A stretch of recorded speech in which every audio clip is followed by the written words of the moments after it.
जाजपुर जिला विभिन्न निर्वाचन मंडल में 5टी सचिव गस्त। जाजपुर जिलार समस्त निर्वाचन मंडल में बीजेडी दलर विधानसभा और लोकसभा प्रार्थी प्रार्थिनी किपर अधिक अधिक भोट पाई विजय हेबे से निमंते आज जाजपुर जिलार समस्त निर्वाचन मंडली को 5टी अध्यक्ष वीके पांड्यान गस्त करथिले। तांको गस्त समय समस्त निर्वाचन मंडल में जनसमुद्र पाल्टिथिला।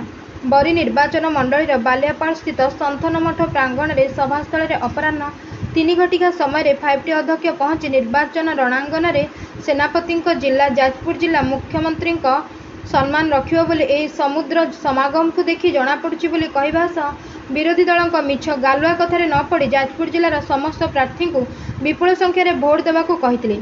उक्त सभारे बरी विधायक प्रार्थी विश्वरंजन मल्लिक को जदि 50,000 अधिक भोट्रे आपण मैंने जितांती तेबे तांको मुख्यमंत्री नवीन पट्टनायक एक भल आवार्ड देबे बोली कहिथिले।